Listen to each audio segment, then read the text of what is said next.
Hello students, आज हम अपनी फर्स्ट क्लास को लेकर दोबारा आए हैं। This is our second class for the chapter nature and significance of management. Good. आज उस दिन मैंने आपको ये बताया था कि मैनेजमेंट क्या होती है, कैसे अचीव होती है। गोल्स अचीव करने के लिए आपको मैनेज करना बहुत जरूरी है और मैनेजमेंट के लिए आपके दो वर्ड्स होने बहुत जरूरी थे, effectiveness, right things, doing right things, efficiency, doing things right. तो इफेक्टिवनेस में आरटी बोलेंगे और एफिशिएंसी में टीआर बोलेंगे। एफिशिएंसी में टीआर, इफेक्टिवनेस में RT, doing right things, efficiency में doing things right, minimum cost. समझ आ गया? और प्रोसेस क्या होती है? When you get the work done from others. तो चलिए, उस प्रोसेस के लिए आपको क्या करना पड़ता है? प्लानिंग करनी पड़ती है, ऑर्गेनाइजिंग करनी पड़ती है, स्टाफिंग करनी पड़ती है, डायरेक्टिंग करनी पड़ती है और कंट्रोलिंग करनी पड़ती है। अब अगर आपको आइडेंटिफाई करना आ जाए फंक्शंस का, तो प्लानिंग का मतलब क्या होता है? एडवांस में सोचना, बैठ के डिसाइडिंग इन एडवांस करना क्या है, कैसे करना है, तो गोल्स कैसे अचीव करने हैं। तो इन सब पे जो तुम एक प्लान्स बनाते हो तो वो प्लानिंग हो गई। फिर ऑर्गेनाइजिंग के लिए आप अरेंजमेंट ऑफ द रिसोर्सेज करते हो, टास्क को डिस्ट्रीब्यूट करते हो, when will it will be done, who will it do it and how to arrange the resources. जब आप स्टाफिंग करते हो तो putting the right person on the right job. जब आप डायरेक्टिंग करते हो तो supervision, motivation, leadership and communication words आपको याद आ जाते हैं। और जब आप कंट्रोलिंग करते हो तो इवैल्यूएशन याद आ गई। इवैल्यूएशन करना, actual performance should be evaluated with the plan performance. Very good. अच्छा, आज सबसे पहले थोड़ा सा नजर मारे, मैं तो उसे नहीं बताता कंटेंट सीरीज था, पहले मैं आपको चैप्टर बता दूं फिर कंटेंट्स बताऊंगी। तो आज मैं अपने लिए कंटेंट्स लेके आई हूँ। सबसे पहले आपको डिफाइन करनी है डेफिनेशन ऑफ मैनेजमेंट। इसके 3 टर्म्स हैं: process, getting the work done through other, planning, organising, staffing, directing, controlling. Effectiveness, doing the right things. Efficiency, doing things right. Function of the management, POS, DC, POS, DC. Objectives आप शुरू करेंगे, level of management आज शुरू करेंगे। ये दोनों topic आज हम कंप्लीट कर लेंगे। फीचर्स एंड कैरेक्टरिस्टिक्स या characteristics of the management, importance of the management next video में आ जाएगी। एक वीडियो कोऑर्डिनेशन पे चलेगी और एक वीडियो आपकी नेचर पे चलेगी। तो चलिए, आज हम कंप्लीट कर चुके हैं नंबर 1, नंबर 2 और हम लोग इन 2 टॉपिक्स को करने जा रहे हैं। Which 2 topics today we are going to discuss? Objectives of the management and levels of the management. उसके बाद फिर हम कैरेक्टरिस्टिक्स करेंगे क्योंकि एक सीक्वेंस चलती जाएगी हमारे पास। तो चलिए, आज हम ऑब्जेक्टिव्स की बात करें। ऑब्जेक्टिव्स ऑफ मैनेजमेंट बहुत इजी है। अब अगर मैं पूछूं what's the main objective of the management, तुम सबका एक ही आंसर होगा, to achieve the goals, to earn the maximum profit. इसके अलावा भी तो है भाई, तुम अपने बारे में क्यों बात कर रहे हो? गोल्स तुम्हारी ऑर्गेनाइजेशन के है, प्रॉफिट तुम्हारी ऑर्गेनाइजेशन का, इसके अलावा कोई ऑब्जेक्टिव नहीं है। You are responsible towards the society. Society एक अच्छी चीज मांग रही है, गुड क्वालिटी मांग रही है, फेयर ट्रेड प्रैक्टिसेस मांग रही है, कोई अनफेयर ट्रेड प्रैक्टिसेस नहीं करनी। You have to use environmental use product, environmental friendly products. तो आपको सोसाइटी को भी ध्यान देना है, बस अपना ध्यान देना, सोसाइटी का ध्यान देना है। बट अबाउट जो एम्प्लॉइज, जो आपके पास काम करने आ रहा है स्टाफ, उसका ध्यान नहीं रखना हमने, वो भी तो तुम्हारे ऑब्जेक्टिव है कि मेरा स्टाफ मेरे से क्या रहे, खुश रहे। क्योंकि ये कहा जाता है, ये अंबानीज की वर्ड है कि योर स्टाफ, अगर right person is placed on right job, it can take your organisation on the top. Your success and your failure both depends on your staff, कि तुम्हारा स्टाफ तुम्हारे से कैसे डील करता है। ये एक मेन बहुत ही है। तो आज हम ऑब्जेक्टिव्स करेंगे कि हमारा टारगेट्स कैसे हैं, हमें क्या टारगेट्स अचीव करने हैं। तो आज हम 3 लोगों की तरफ हमारा क्या जाएगा, क्या जाएगा, हमारा डायरेक्टिव हो जाएगा, हमारी प्रॉब्लम्स जाएंगी कि आज हमने उनकी प्रॉब्लम्स को कैसे, उनकी प्रॉब्लम हमारी प्रॉब्लम, तो how to deal with them, how to deal with the organisation, how to deal with the personnels and how to deal with the society. तो ये 3 ऑब्जेक्टिव्स लेके आप अपना काम शुरू करेंगे। तो 3 ऑब्जेक्टिव कौन से होते हैं? हम बात करेंगे ओप्स, OPS। O का मतलब ऑर्गेनाइजेशनल ऑब्जेक्टिव, P का मतलब पर्सनल ऑब्जेक्टिव और तीसरा कौन सा है भाई? Social objective. आज सबसे पहले हम किसकी बात करना चाहेंगे? अपने ऑर्गेनाइजेशनल ऑब्जेक्टिव की, जिसमें होगा कि आपको ऑर्गेनाइजेशन में बहुत लोगों का ध्यान रखना है, your stakeholders, your investors, your dealers, इन सब आते हैं तुम्हारे ऑर्गेनाइजेशन, तुम्हारे कस्टमर्स, तुम्हारे क्लाइंट्स, तुम्हारे एम्प्लॉयज। लेकिन सबसे इंपॉर्टेंट चीज क्या है? Stakeholders, they want a returns. देखो तुम्हारी कंपनी में किसने पैसा लगाया तो कुछ तो रिटर्न्स दोगे ना। तो सबसे पहले आपको अपना काम, ऑर्गेनाइजेशन ऑब्जेक्टिव कैसे पूरा करोगे? When you utilise human and material resources effectively and efficiently. तो ऑर्गेनाइजेशन ऑब्जेक्टिव का जो आपका देखने का तरीका क्या रहेगा? The main aim of an organization should be to utilize which resources beta? Human and material resources. Which resources? Human and material resources to maximum possible advantage. अब इट इंक्लूड्स, इसमें क्या इंक्लूड करेंगे आप? नंबर 1 ए। सुनो, सबसे पहले मैं organisation की बात करूं तो तुम सोचो, मैं जब अपनी कंपनी खोली, दुनिया में जब बच्चा आता है, तुमने 3 इडियट्स देखी थी ना? जब 3 इडियट्स में बच्चा पैदा हुआ वो सांस नहीं ले पा रहा था, ऑल इज वेल, किक नहीं मार रहा था, तो अब उसको सरवाइव करने के लिए पंपिंग हो रही है, ये हो रहा है, क्योंकि वो नहीं सांस ले रहा था। तो जब भी बच्चा दुनिया में आता है तो देखना पड़ता है कि क्या वो इस एनवायरनमेंट को अडॉप्ट कर पाएगा या नहीं कर पाएगा नन्ही जान। तो अगर वो अडॉप्ट नहीं कर सकते, डॉक्टर फटाफट उसको नर्सरी में या जो भी उसको फर्स्ट एड देनी होती है वो देने की कोशिश करते हैं। तो यहाँ पे वही बात है कि when you start your company, तो सबसे पहले आप ये देखो कि क्या आपकी कंपनी सर्वाइव कर पाएगी या नहीं कर पाएगी। सर्वाइवल का मतलब क्या होगा कि इतना पैसा कमा ले कि एटलीस्ट कॉस्ट तो कवर हो जाए, इतना पैसा कमा ले कि तुम्हारी कॉस्ट कवर हो जाए। अब जब कॉस्ट कवर लग गई, तुमने कहा कुछ तो प्रॉफिट मिले, प्रॉफिट क्योंकि इंसेंटिव है कि अगर तुमने लॉन्ग रन में कंटिन्यू करना है ऑपरेशन को तो आज प्रॉफिट होना बहुत जरूरी है। अगर प्रॉफिट नहीं होगा तो तुम आगे फ्यूचर में प्रोड्यूस नहीं कर सकते, क्योंकि प्रॉफिट एक इंसेंटिव है ताकि तुम्हारे को ये मोटिवेशन रहे कि मैंने अभी आगे काम करना है। तीसरा, ग्रो भी तो चाहोगे, सबसे पहले सर्वाइव कर लिया, फिर प्रॉफिट चाहिए था, अब ग्रोथ भी चाहते हो। ग्रोथ कैसे होगी? जब आपके नंबर ऑफ एम्प्लॉय स्टाफ बढ़ेगा। नंबर 2, ग्रोथ कैसे होगी? अगर आपकी सेल्स बढ़ेगी। ग्रोथ कैसे होगी? अगर आपकी गुडविल बढ़ेगी, आपकी कंपनी की इमेज बढ़ेगी। तो ये सारे आपको किसमें देखते हैं? अपने ऑर्गेनाइजेशनल में। तो सबसे पहले आपने क्या देखा? सर्वाइवल। क्या देखा? सर्वाइवल। मतलब क्या हो जाएगा? Organisation must earn enough revenue to cover the cost. जब सर्वाइवल हो गए तो क्या चाहिए भाई? मुझे प्रॉफिट चाहिए अपना। प्रॉफिट क्या आ जाएगा इसके अंदर कि इट इज नेसेसरी, किसके लिए? To earn profit. किसके लिए?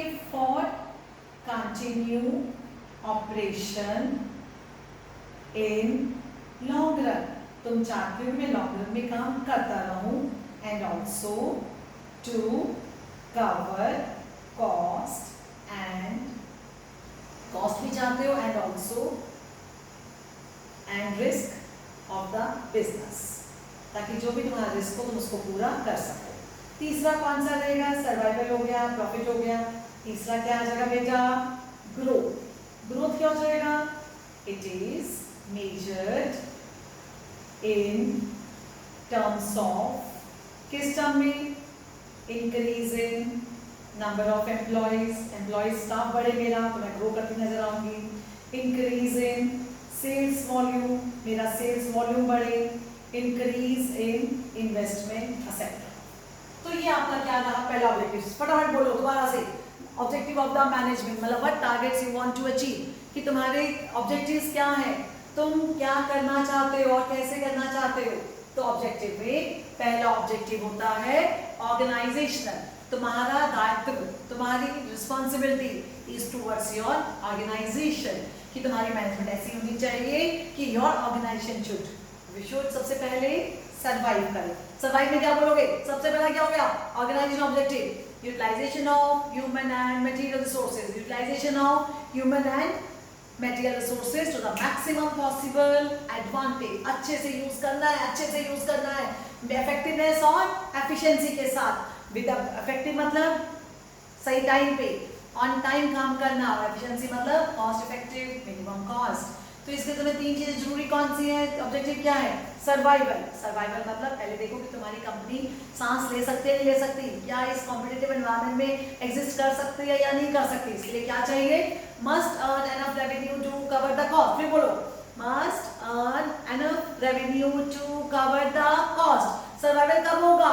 When you must earn enough revenue to cover the cost. फिर क्या चाहिए? प्रॉफिट चाहिए। प्रॉफिट नहीं चाहिए, ऐसे काम करते रहोगे, कॉस्ट ही कवर करनी है? नहीं, हमें प्रॉफिट भी चाहिए। किस लिए प्रॉफिट चाहिए? The organisation must earn the profit. किसके लिए? To grow in the long run, to continue its operation in the long run, and also to cover their cost and risk, and also to cover their cost and minimise the risk. तीसरा कौन सा रहेगा? Yes, अब बढ़त बढ़ाना चाहोगे, survive कर गए, प्रॉफिट मिलना शुरू हो गया, ग्रो कैसे होगा? It can be measured in terms of increase in number of employees, increase in number of employees, increase in the sales volume, increase in the investment etcetera. Goodwill बढ़ गई, सेल टारगेट्स पूरे हो रहे हैं, तो ये सब तुम्हारे क्या हो जाएंगे? किसकी निशानी है? ग्रोथ की निशानी है।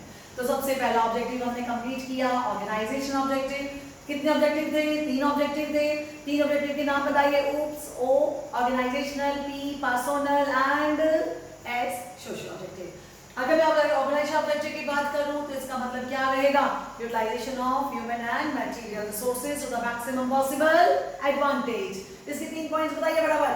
Survival, growth, profit. Survival, growth, profit, या सर्वाइवल, प्रॉफिट, ग्रोथ। तो जहां सर्वाइवल, प्रॉफिट, ग्रोथ होगा, that is your which objective? Organisational objective. तो ऑर्गेनाइजेशन ऑब्जेक्टिव किससे डील करता है? How to utilise your resources. और इसके 3 पॉइंट्स कौन से हैं? सर्वाइव करना, earn enough revenue to cover the cost, profit earn करना, continue operation in the long run, and also to cover the cost and additional risk जो तुम्हारी company झेलने जा रही है, बियर करने जा रही है। तीसरा बताओ फटाफट, growth, which can be measured in terms of, आपको पता है। तो ये 3 ऑब्जेक्टिव हमारे किसके अंदर आए जी? Organisation objective, human and material resources maximum possible, survival, earn enough revenue to cover the cost, earn enough revenue to cover profit, continue operation in the long run and grow, ये आपको पता। अब आता है हमारा which objective is there second roots के अंदर, number 2 पे आते हैं, और वो है हमारा पर्सोनल ऑब्जेक्टिव।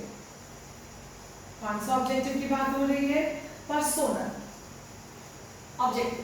तुम्हें बात पता है कि तुम्हारी कंपनी में बहुत सारे लोगों ने ज्वाइन किया हुआ है, organisation is made of the people. अब हर बंदे का अलग नेचर है, अलग जरूरत है, तो you are dealing with the diverse people, diverse needs, तो तुम्हें सबको टैकल करना है। लेकिन जो मर्जी जिसकी मर्जी नीड हो, 4 चीजें बेटा कॉमन है, 4 चीजें कॉमन है। पर्सनल ऑब्जेक्टिव में सब बंदों को क्या चाहिए? हैंडसम सैलरी चाहिए, ऑप्टिमम सैलरी चाहिए, फेयर रेम्युनरेशन चाहिए, कुछ भी बोल दो, हैंडसम सैलरी, ऑप्टिमम सैलरी, या फिर फेयर रेम्युनरेशन टू एम्प्लॉइज। उसके बाद क्या चाहिए? क्या चाहिए? वेरी गुड, सैलरी मिल गई। उसके बाद क्या चाहिए? उसको प्रमोशंस चाहिए, ठीक है, उसको प्रमोशंस मिल दो, उसको अपॉर्चुनिटीज मिलनी चाहिए, मोर एम्प्लॉयमेंट अपॉर्चुनिटीज, मोर ग्रोथ अपॉर्चुनिटी मिलनी चाहिए। फिर उसके बाद उसको जब जरूरत पड़े, कोई नई टेक्नोलॉजी आप कर रहे हो तो अपने पुराने लेबर्स को मत निकाल के नए लेबर्स मत रखो, उनको टाइमली क्या दो? ट्रेनिंग दो, उनको डेवलपमेंट के लिए उनके लिए ट्रेनिंग प्रोग्राम्स को अरेंज करो।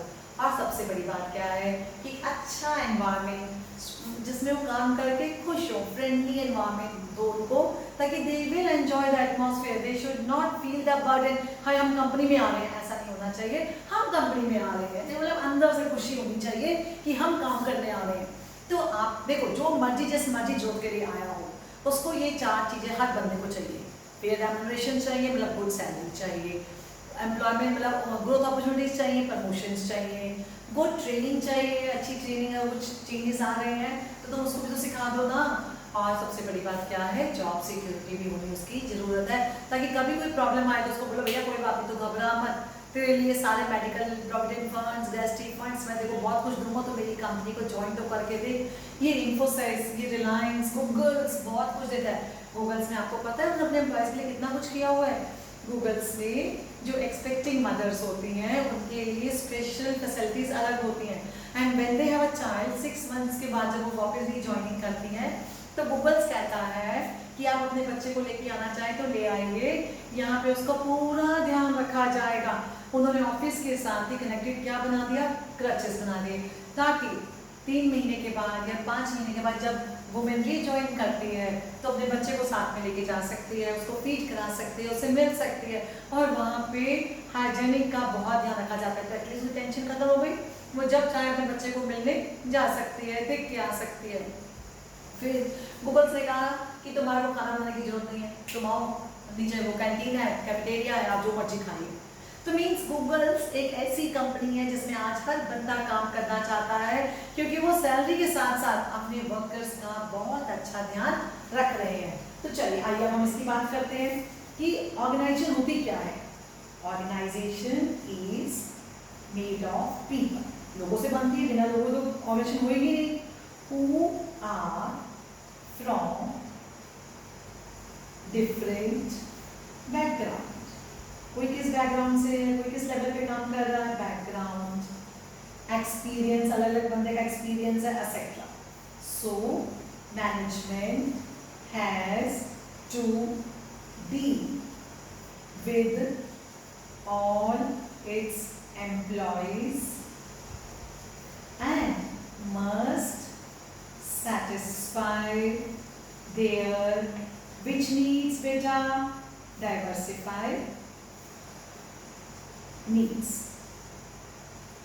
कैसे, और ये needs क्या होती है, it ranges from, these needs are ranges from which incentive, financial incentives जो लोअर लेवल के लिए इंपॉर्टेंट होते हैं, to नॉन फाइनेंशियल incentives।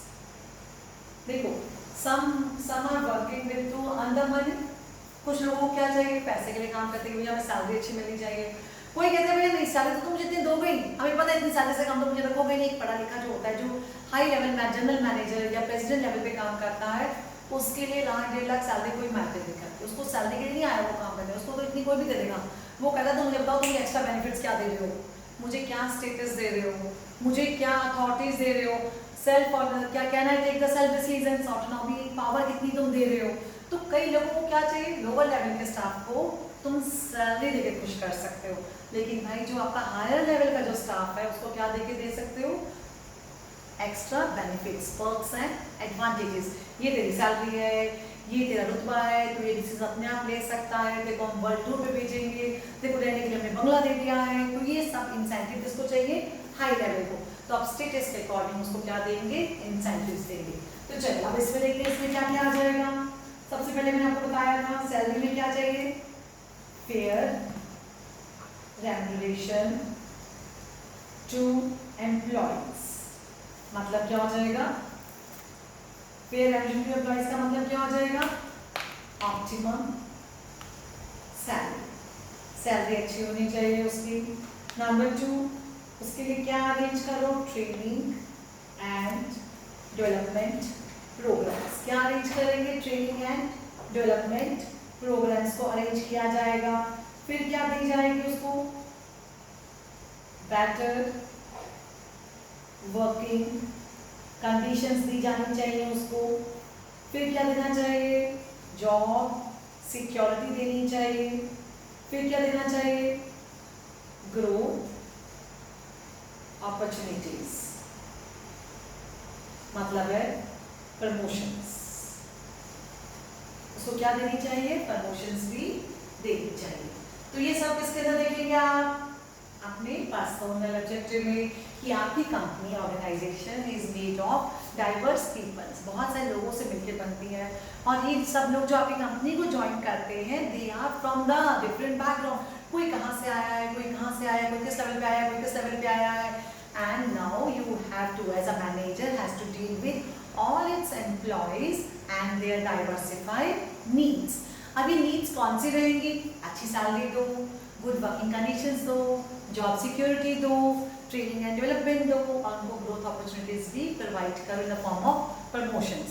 ठीक है, उनकी प्रमोशंस करो, उनकी सैलरीज को बढ़ाओ, तो ये सब को चाहिए है। अब ये तीसरा कौन सा रहा? उप्स में ओ हो गया ऑर्गेनाइजेशनल, पी हो गया पर्सोनल, और तीसरा कौन सा रहेगा?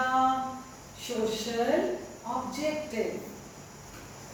सोशल का मतलब क्या हो जाएगा कि which benefits you are providing to your society. मतलब सोसाइटी भी तो कुछ एक्सपेक्ट करती है कि भैया अगर अंबानीज काम कर रहे हैं तो अंबानी से कहा जाता है, देखो जब से अब तुम्हारा लॉकडाउन हुआ, अंबानीज ने कहा मैं हर दिन इतने बंदों को खाना खिलाऊंगा, टाटा ने कहा मैं सोसाइटी के लिए 1500 करोड़ रुपया उसने क्या दिया, डोनेट किया, अक्षय कुमार ने 25 करोड़ रुपया 25 करोड़ रुपीस डोनेट किए। तो सबने कुछ ना कुछ डोनेट किया। तो ये क्या कर रहे हैं ताकि इनका देखो नेम भी आया, फेम भी मिला, और प्लस सोसाइटी को भी इनसे फायदा हुआ। फिर अंबानीज ने बहुत सारे कल्चरल प्रोग्राम्स करता रहता है, बहुत सारे उसने स्कूल्स और हॉस्पिटल्स बना दिए हैं, किसके लिए? ताकि सोसाइटी को डेवलप हो। तो आज वो अपने काम भी कर रहा है, ऑर्गेनाइजेशन में प्रॉफिट, सर्वाइवल और ग्रोथ को ध्यान दे रहा है, अपने एम्प्लॉयज को भी ध्यान देने के साथ साथ वो सोसाइटी के बेनिफिट्स भी प्रोवाइड कर रहा है कि मैं हर लोगों को अच्छी चीज प्रोवाइड करूंगा, मैं कभी भी अनफेयर ट्रेड प्रैक्टिसेस यूज नहीं करूंगा। तो सोशल ऑब्जेक्टिव क्या हो जाएगा? Providing benefits to society, providing benefits to society. अभी बेनिफिट्स कौन से होंगे तुम्हारे?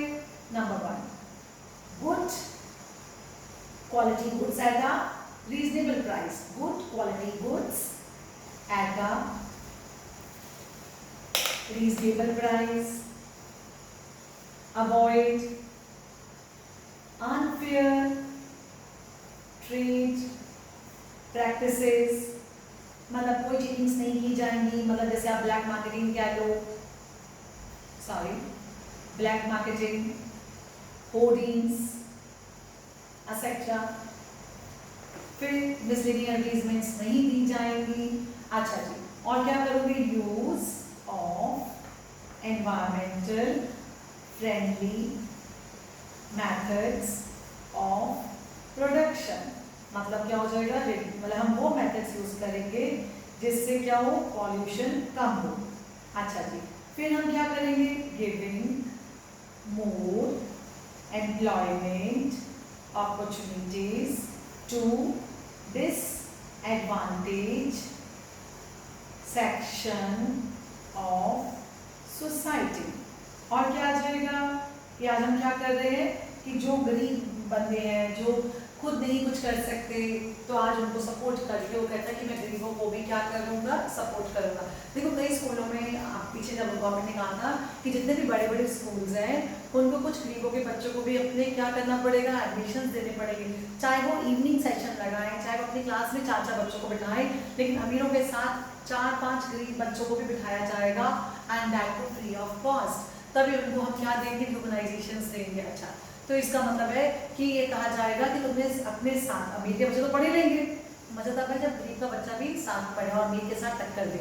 तो कई स्कूलों ने फिर ये प्रोग्राम बनाया था कि अब हम टीचर्स को कहा गया था कि हर टीचर एक गरीब बच्चे को क्या करेगी? स्पॉन्सर करेगी, या स्कूल के एक बच्चे की फीस देगी जो बच्चा क्या नहीं कर सकता? फीस नहीं दे सकता, या किसी भी एरिया में जाकर आपको पढ़ाना पड़ेगा। तो ये अंबानीज की फैमिलीज, टाटास वगैरह, टाटा या इन्फोसिस, ये सब किसमें डील करते हैं? सोसाइटी में भी डील करते हैं। ये क्या देते हैं? Good quality goods at a reasonable, कोई अनफेयर ट्रेड प्रैक्टिसेस करना अवॉइड करते हैं। They want to create more employment opportunity to disabled section of the society. They want to use environmental friendly methods of the production। इसका मतलब क्या है कि हम वो मेथड से प्रोड्यूस करेंगे जिससे पॉल्यूशन वगैरह कम हो। एंड एक लास्ट रह गया आपका, और वो क्या है? ये कोशिश करेंगे कि हमारी सोसाइटी में क्या हो जाए? इम्प्रूवमेंट हो जाए, इम्प्रूवमेंट ऑफ कम्युनिटी। जहाँ हम रह रहे हैं उसके आसपास ध्यान रखेंगे, improvement of community, by providing basic amenities. क्या प्रोवाइड करेंगे? Basic amenities in the form of मैं स्कूल्स खोलूंगी, हॉस्पिटल्स रन किए जाएंगे जो गरीबों के लिए भी ओपन रहेंगे। तो चलिए, आपने मेरे साथ ये टॉपिक कंप्लीट किया कि आपको ऑब्जेक्टिव्स ऑफ द मैनेजमेंट आएगा, तो केस स्टडी में आ जाता है कई बार, तो ये आपको आइडेंटिफाई करना है कि ऑर्गेनाइजेशन है, उसके वो एनवायरमेंटल फ्रेंडली मेथड्स यूज़ कर रही है, वो सर्वाइव कर रही है, उसको प्रॉफिट्स बढ़ रहे हैं, उसके एम्प्लॉयज़ बड़े खुश हैं, वो अपने एम्प्लॉयज़ को ट्रेनिंग प्रोग्राम दे रही है। तो बताओ कौन सा ऑब्जेक्टिव की बात हो रही है? तो जब सर्वाइवल, ग्रोथ, प्रॉफिट हो तो ये ऑर्गेनाइजेशनल है। जब एम्प्लॉय से लिंक्ड कोई भी बात हो, सैलरी हो गई, प्रमोशंस हो गई, जॉब सिक्योरिटी हो गई, ट्रेनिंग हो गई, तो ये पर्सनल ऑब्जेक्टिव में आएगा, पर्सनल ऑब्जेक्टिव है।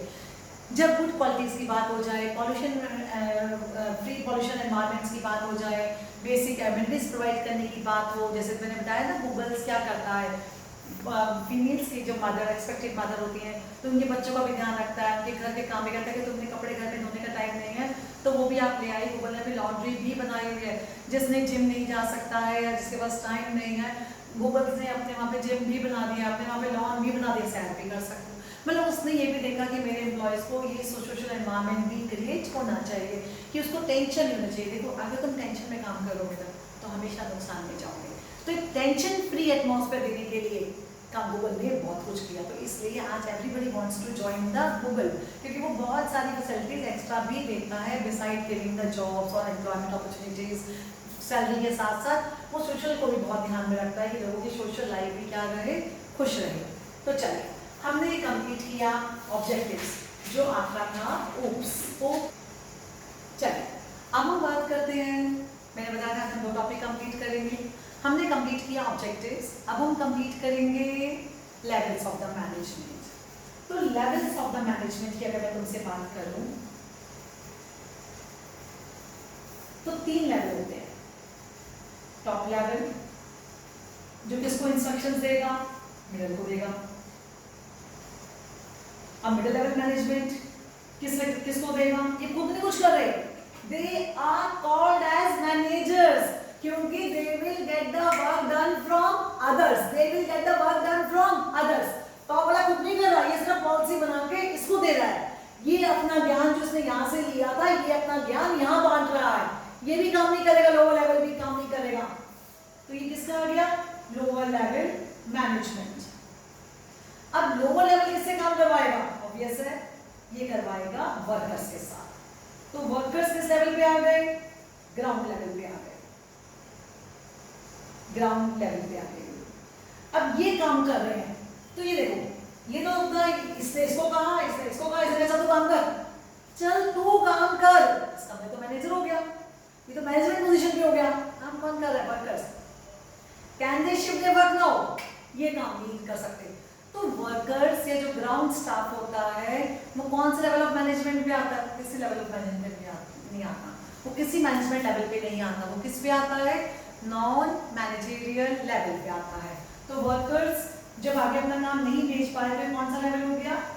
Non managerial level. ये मैं इसलिए बता रही हूँ क्योंकि ये बोर्ड में आया था क्वेश्चन कि at which level the workers are operating. तो लोगों ने कहा लोअर लेवल, क्योंकि लोअर है, लोअर पे तो बेटा सुपरवाइजर आ गया, फोरमैन आ गया, इंस्पेक्टर आ गया, इसने वर्कर्स को काम दे दिया। सुपरवाइजर खुद थोड़ी कर रहा है, वो वर्कर्स को इंस्ट्रक्शन दे रहा है, चलो ये काम करो, चलो वो काम करो। तो इसका मतलब है वर्कर्स एक ऐसे बंदे हैं जो ग्राउंड पे काम कर रहे हैं और ये आगे अपना काम को किसी को डेजिग्नेट नहीं कर सकते, शिफ्ट नहीं कर सकते। तो ये तीनों कौन सा लेवल हो गया? Managerial level. और ये कौन सा लेवल हो गया? Non managerial. तो what's the difference between managerial level and non managerial? Top level, middle level, lower level are on the managerial level because they will get a work done through others. But non-managerial level includes workers. Non-managerial level includes workers because they are performing their actual work. ये actual में काम कर रहे हैं, दूसरे को instruction नहीं दे रहे कि चल ये कर ले या वो कर ले। ये एक्चुअल में जो काम करेगा वो नॉन मैनेजरियल पे आएगा, जो दूसरे से काम करवाएगा वो मैनेजरियल लेवल पे आएगा। तो ये बात समझ आ गई आप लोगों को? तो चलिए आज हम बात करते हैं टॉपिक कौन आ जाएगा? बोर्ड ऑफ डायरेक्टर्स आ गए आपके, मैनेजिंग डायरेक्टर आ गया, जितने भी हाई लेवल के बंदे हैं, सीईओ, चीफ एग्जीक्यूटिव ऑफिसर्स में सीएमओ आ सकता है, chief marketing officer, chief sale officer, chief finance officer, तो जितने भी चीफ्स होते हैं वो सब कहाँ पे आ जाएंगे, टॉप लेवल पे आ जाएंगे आपके। अच्छा, फिर प्रेसिडेंट आ गया,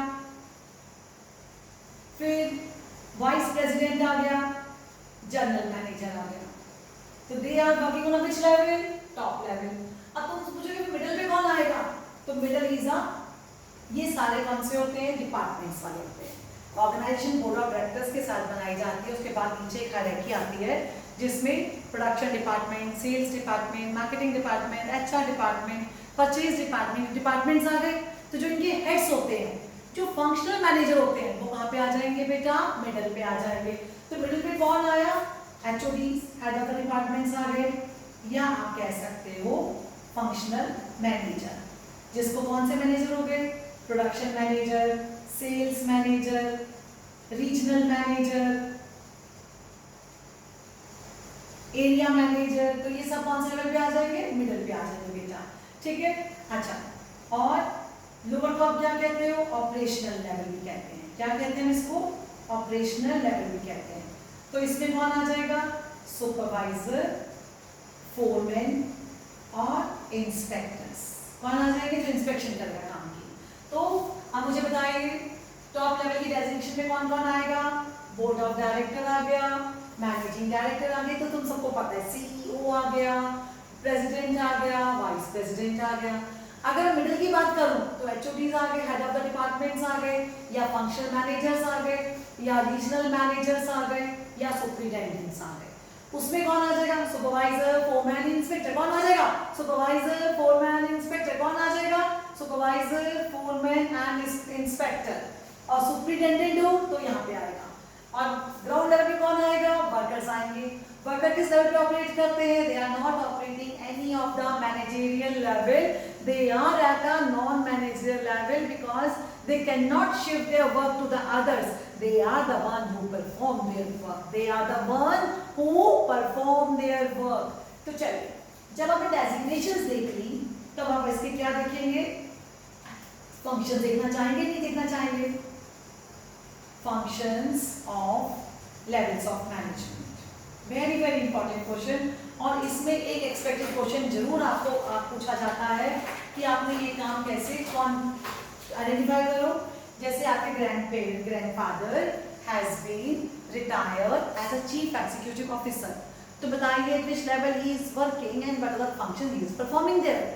your uncle has retired as a regional manager, to identify the function which is performed by your uncle. तो regional manager means middle level की बात हो रही है यहाँ पे, तो ऐसे आपको आना पड़ेगा। तो यहाँ पे अब क्या आ जाएगा आपका, functions of the levels of the management। तो सबसे पहले हम किसकी बात करेंगे, टॉप लेवल मैनेजर की बात करेंगे। देखो अब ऑब्वियस है, सबको पता है टॉप क्या करता है, बड़ी बड़ी पॉलिसीज बनाता है, किसके लिए, मतलब जो टॉप करेगा ना वो पूरी ऑर्गेनाइजेशन को ध्यान रख के करेगा, जो मिडिल करेगा वो अपने डिपार्टमेंट को लेकर करेगा, जो लोअर करेगा वो सिर्फ वर्कर्स को ध्यान में रख के करेगा, ठीक है।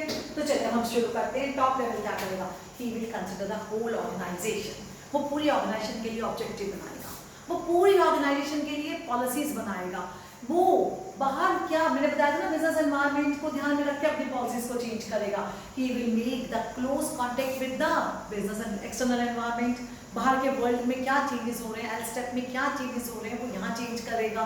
तो यहाँ पे वो हर चीज को कंट्रोल करके चलेगा कि भैया सब कुछ ऐसे जैसे मैंने सोचा है, जो मेरे ऑब्जेक्टिव्स हैं, जो मेरे टारगेट्स हैं, या जो मेरी पॉलिसी है क्या उसके अकॉर्डिंग काम हो रहा है या नहीं कर रहा। तो ये सब कुछ ही रिस्पॉन्सिबल कि क्या उसकी ऑर्गेनाइजेशन, अगर ना ऑर्गेनाइजेशन ऑब्जेक्टिव, तो क्या उसकी ऑर्गेनाइजेशन सर्वाइव कर सकती है, नहीं कर सकती, ग्रो कर सकती है या नहीं कर सकती, वो इन चीज़ों पे ध्यान देगा। तो टॉप लेवल क्या करेगा, वो चाहेगा मेरी ऑर्गेनाइजेशन फटाफट आगे चले। टॉप लेवल क्या करेगा, मेरी ऑर्गेनाइजेशन फटाफट आगे चले। तो बेटा इसकी ना मैंने सीक्वेंस बनाई हुई है, अगर सीक्वेंस में आप याद करेंगे तो आपको फटाफट आ जाएगा। जैसे ऑब्जेक्टिव्स अगर मैं बात करूँ तो क्या था objective, OPS, OPS, organisational, personal and social, society या सोशल ऑब्जेक्टिव। अच्छा, अगर ऑर्गेनाइजेशन में देखो SPG, survival, profit, growth, SPG, survival, profit, growth. अब पर्सनल में ट्रेनिंग एंड डेवलपमेंट हो गया, फेयर एम्बिशंस हो गया, तो याद हो जाए। ऐसे इसकी सीक्वेंस है। टॉप वाले बड़ी जल्दबाजी में है, टॉप वाले बड़ी जल्दबाजी में है, वो कहते हैं हम अपनी ऑर्गेनाइजेशन को फटाफट आगे ले जाएंगे, ले चल रहे फटाफट। और क्या कह रहे हैं मिडिल वाले को, कुछ ऐसा करो कि हमारी ऑर्गेनाइजेशन आगे चल पड़े फटाफट, ले चल रहे फटाफट। ये क्या कह रहे हैं, ले चल रे फटाफट। क्या कह रहे हैं, फटाफट आगे चलते हैं हम। तो देखो एल का मतलब क्या आ जाएगा, क्लोज लाइजेंस, नजर रखना किसके ऊपर, आउटसाइड वर्ल्ड के ऊपर। तो ये भी क्या करेगा, maintains, top management maintains close liaisons with outside world, कि वर्ल्ड में या बाहर के एनवायरमेंट में क्या चेंज हो रहा है। वर्ल्ड का मतलब है यहाँ पे एनवायरमेंट, क्या आउटसाइड एनवायरमेंट। फिर वो देखता है कि जो मैंने प्लान किया है क्या उसके अकॉर्डिंग सब काम कर रहे हैं नहीं कर रहे, तो कंट्रोल करता है, controlling and maintaining plan performance. क्या करता है ये, controlling and maintaining plan performance. L close liaising, C controlling, R responsible for, किसके लिए रिस्पॉन्सिबल है, कि क्या मेरी ऑर्गेनाइजेशन सर्वाइवल एंड वेलफेयर का मतलब है growth of the organisation. F वो फ्रेम करेगा policies, framing the policies for organisation. और लास्ट क्या करेगा, ऑब्जेक्टिव्स को फॉर्मुलेट करेगा, फॉर्मुलेशन ऑफ ऑर्गेनाइजेशनल गोल्स कह लो, गोल्स, ऑब्जेक्टिव्स और गोल्स एंड स्ट्रैटेजी बना के चलेगा। स्ट्रैटेजी हम लोग डिटेल में पढ़ेंगे प्लानिंग में। और स्ट्रैटेजी का मतलब होता है कि कंप्यूटर क्या कर रहा है उसको देख के आप अपनी स्ट्रैटेजी को बनाओगे, कंप्यूटर क्या कर रहा है उसको देख के आप अपनी स्ट्रैटेजी बनाओगे। और गोल्स क्या होते हैं, एंड रिजल्ट, कि तुमने कहां तक अपनी ऑर्गेनाइजेशन को पहुंचाना है। तो बताओ जी, टॉप वाला क्या कर रहा है, ले चल रहे फटाफट, ले चल रहे फटाफट। एल का मतलब close licence with outside world, L का मतलब close licence with outside world. C का मतलब controlling and maintaining plan performance, controlling and maintaining plan performance, controlling and maintaining plan performance. आप भी बोल दो एक बार, controlling and maintaining plan performance. R का मतलब responsible, responsible for survival and growth या welfare of the organisation. Survival and growth of the organisation के लिए यही रिस्पॉन्सिबल कहलाया जाएगा कि इसकी ऑर्गेनाइजेशन सक्सेस में जा रही है, या कई बुक्स में ये भी लिखा हुआ है कि responsible for success and failure of the organisation, लेकिन हम एनसीईआरटी के अकॉर्डिंग चलेंगे। एफ का मतलब framing the policies for the whole organisation, policies बनाना। फिर ऑब्जेक्टिव्स एंड स्ट्रेटजीज बनाना, उनको फॉर्मुलेट करना। तो ये सब कौन करेगा, ले चल रहे फटाफट, टॉप वाला कह रहा है। अब क्या हुआ कि जब तुम्हारी ऑर्गेनाइजेशन अच्छी चल रही थी तो एक प्रॉब्लम आई बेटा, इन्होंने ना मिडिल लेवल को घुटाला कर दिया, क्योंकि पैसे का तो एक दिन करते हैं मिडिल लेवल मैनेजर। देखो ऊपर वाले ने अपनी पॉलिसीज बना दी कि इतने पैसे को हमने इनको डिपार्टमेंट्स को दे दिया कि आप इतना पैसे का एडवर्टीजमेंट्स करिए, आप इतने पैसे का परचेज किए, इन सब ने मिली भगत करी और कुछ घपला कर दिया। अब जब इन पे एक ऑडिटिंग टीम बैठी, सीएस आए इनके ऊपर, तो ये तो एकदम घबरा गए, क्या करें, तो घबरा गए, क्या करें। मिडिल वाला कह रहा है भाई हमारे तो नौकरी खतरे में है, क्योंकि सबने घोटाला किया। तो ये क्या, इन्होंने कहा कि हम सब मिलके एक बात कह देते हैं, क्या कह देते हैं कि जो तुम्हारा सीए जो ऑडिटिंग करने आया ये झूठ बोल रहा है। मिडिल ने क्या प्लान किया, ये जो तुम्हारा सीए आया है ऑडिटिंग करने के लिए, हमने कोई अप्लाई नहीं किया, ये झूठ बोल रहा है, तो देख लो हमारे को सब कुछ ठीक ठाक है। तो उन्होंने कुछ ऐसे अकाउंट्स में फ्रेम किया कि उन्होंने सारी गलती किसकी बता दी, सीए की, कि इसकी ऑडिटिंग में गलती है, हमने कोई घपला नहीं किया। तो मिडिल वाले अपने आप को कैसे बचा रहे हैं, लाई मिस्टर सीए। इन्होंने किसको झूठ बोल दिया कि सीए झूठ बोल रहा है, लाई मिस्टर सीए। अब देखो वहां पे एल का मतलब क्या था, ले चल रहे फटाफट, वहां पे पहले एल था, but close licence with the outside world, close licence. तो यहाँ पे क्या है, ये मिडिल है ना, ये मिडिल किसको लिंक करता है, टॉप और लोअर को। किसको लिंक करता है, टॉप एंड लोअर को। तो सबसे पहला पॉइंट यही हो गया, link between top and lower level management. I देखो ऊपर वाले ने ज्ञान बनाया, ये ज्ञान बांट रहा है, इंटरप्रेट कर रहा है। ज्ञान का मतलब पॉलिसी बनाई, फ्रेम किसने करी, टॉप ने। ये क्या कर रहा है, उसको आगे बता रहा है। तो ये कुछ कर नहीं रहा, उसने बनाया, ये बांट रहा है, इसको बनी बनाई चीज मिल गई, ये पॉलिसीज है, इसने आगे नीचे वालों को समझा दी, बाकी अपने आप जो मर्जी करें। तो आई का मतलब क्या आ जाएगा, interpret the policies framed by top management, ये 1 हो गया, ये 2 हो गया। ई देखो प्रोडक्शन डिपार्टमेंट का जो हेड है वो देखेगा कि मेरे पास क्या नेसेसरी स्टाफ है या नहीं है, नहीं है तो मुझे कितने लोग और चाहिए ताकि काम ना सफर करे, and we can achieve the objective on time, effectively and efficiently. तो इसीलिए ध्यान रखिएगा, ensure that all departments must have necessary personnels, हर डिपार्टमेंट में क्या नेसेसरी स्टाफ है या नहीं है, all the departments must have the necessary personnels का मतलब क्या आ जाएगा, स्टाफ की बात आएगी।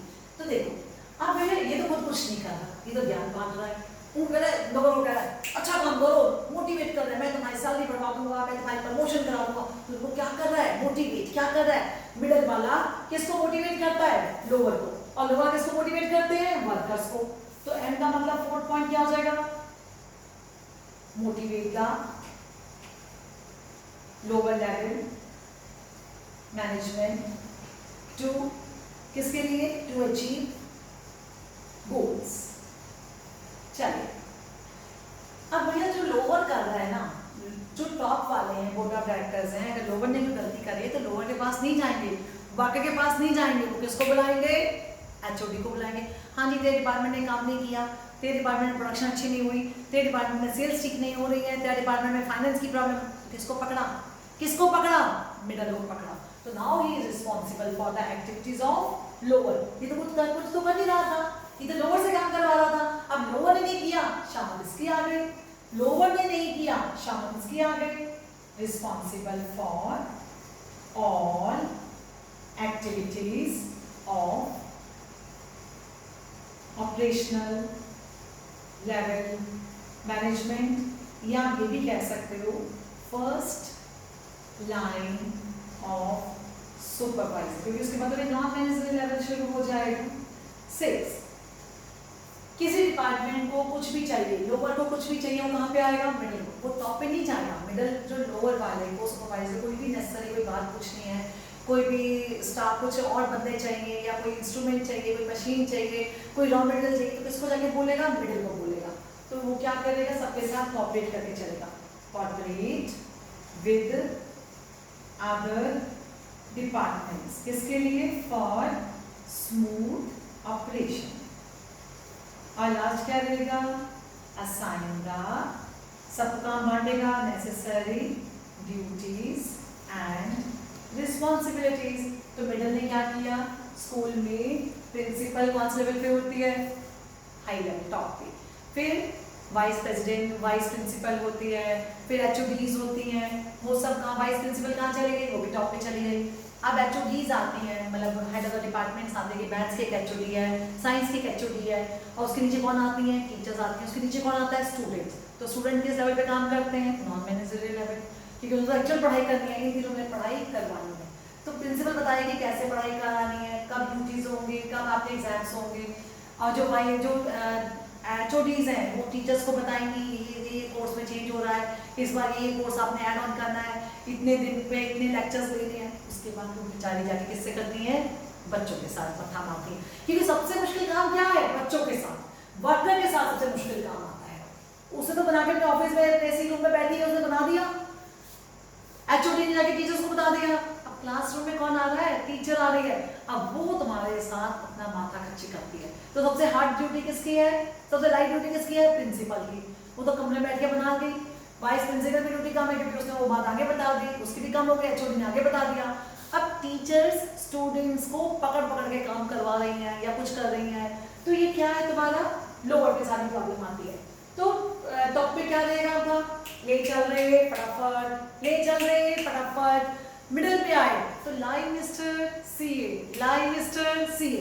एल का मतलब link between top and lower management. I means वो फ्रेम करता था, तो ये interpret the policies framed by top management. Ensure that, ensure E का मतलब ensure that all departments must have the necessary personnels. फिर उनको टाइम टाइम पे मोटिवेट करना, स्टूडेंट्स टीचर तुम्हें मोटिवेट करती है तो पहले एचओडी टीचर्स को मोटिवेट करेंगे और फिर टीचर्स तुम्हारे कुछ साथ मत्था मारेंगे। तो मोटिवेट द लोअर लेवल मतलब teachers to achieve the goals.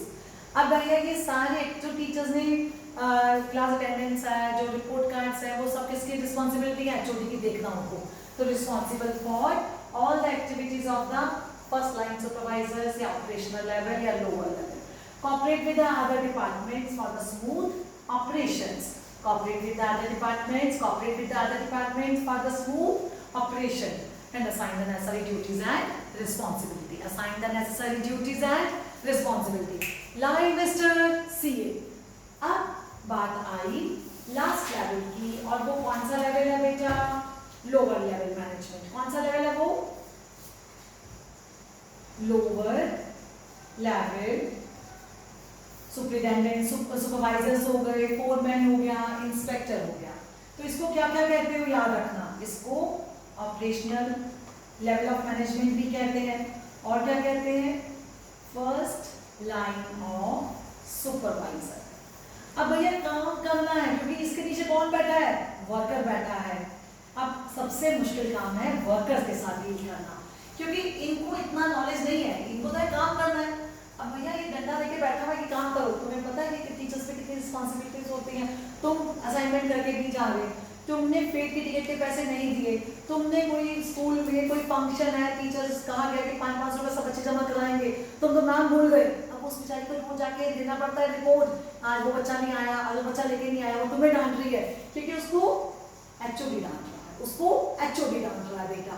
तो इसका मतलब है तुम मस्ती मार सकते हो पर ये मस्ती नहीं मार सकते। सबसे हार्ड वर्क इसका है क्योंकि he wants to get the work done from workers, he want to get the work done from workers। आगे कभी छुट्टी मार रहे हैं, कभी बैठे हुए हैं, कभी कुछ कर रहे हैं, तंग ये कर रहे हैं इसको, तो भैया वो दोनों तो क्या देखे बैठ गए अपना आराम से पार्टी कर रहे हैं, पार्टी। बट काम बेचारा सुपरवाइजर लगा हुआ तुम्हारे साथ माथा मारने में, घर जाके रोता भी होगा कि आज वो वर्कर सुनता नहीं है, वो वर्कर नहीं आया, उसका काम पेंडिंग चल रहा है।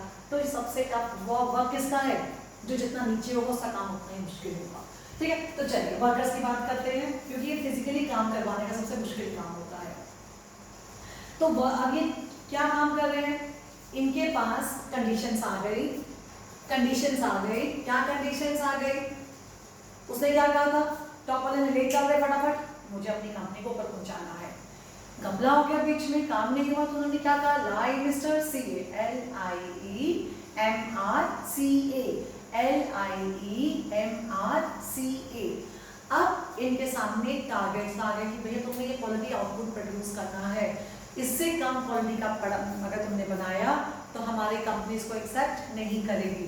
तो यहाँ पे इनके सामने क्या कंडीशन आ गई? Number 1, Indian government wants quality standard output. Indian government wants quality standard output. बोलो साहस, दो बार बोलो, Indian government wants quality standard output. अगर आपको पहले वर्ड्स मिल जाएंगे आप याद कर सकते हो। वहां पे हमने क्या देखा था? ले चल रहे फटाफट, ठीक है। और वहां पे क्या देखा? लाई, लाई का मतलब आई आया था उसमें भी, तो वो क्या करता था? Interpret the policies. ये बेचारा क्या कर रहा है? किसके साथ माथा मार रहा है? किसके साथ माथा मार रहा है? Top level, sorry lower level किसके साथ माथा मार रहा है? वर्कर्स के साथ। किसके साथ? वर्कर्स के साथ। तो सबसे ज्यादा कच्चा खाना काम किसका आया है? इस बेचारे का है। तो ही इज इंटरेक्टिंग। तो आई का मतलब क्या हो जाएगा? Interacting with actual workforce, interacting with actual workforce and pass on necessary instructions। फिर जब वर्कर्स को कोई प्रॉब्लम आती है, कोई दिक्कत आती है, तो किसके पास जाएगा? ये लोअर के पास। स्टूडेंट को प्रॉब्लम आती है तो प्रिंसिपल के पास जाओगे, टीचर के पास जाके पहले मम्मा बताएगी। तो ये क्या करता है? उनको गाइडेंस देती है। तो provide guidance and training to workers and also handle grievances। grievances को भी handle करता है। इंटरेक्टिव हो गया, गाइडेंस या grievances कुछ भी बोल सकते हो। फिर क्या पढ़ता है? ये क्या प्रोवाइड करता है? W का मतलब है provide good working conditions to workers। ये रिस्पॉन्सिबल है बेचारा कि अच्छा काम होना चाहिए, रिस्पॉन्सिबल फॉर, किसके लिए रिस्पॉन्सिबल है, quality and quantity of output, किसके लिए रिस्पॉन्सिबल है, quality and quantity of output. ये पूरा ध्यान रखता है वर्कर्स का, किसका, इसका मतलब क्या हो सकता है, सेफ्टी एंड सिक्योरिटी। क्या मतलब हो सकता है, सेफ्टी एंड सिक्योरिटी। मेंटेन्स, क्या मेंटेन करता है, safety and security standards for workers. RO का मतलब क्या करता है, जो भी वर्कर्स काम करते हैं उनको देखता है बैठ के। They oversee the activities of all workers and maintain order and discipline in organization and maintain order and discipline। तो आज आपने मेरे साथ किया, क्या कंप्लीट किया, ऑब्जेक्टिव्स। क्या था ये, ऊप्स था ना, organisational, personal and social. SPG survival, profit growth, personal मतलब fair remuneration, good working conditions, training, job security, good quality, fair, avoid unfair trade practices etcetera. फिर आपने मेरे साथ किया फंक्शंस ऑफ मैनेजमेंट। इन फंक्शंस में आपने 3 फंक्शंस किए। टॉप मैनेजमेंट के फंक्शंस क्या थे, ले, चल, रे, फटाफट।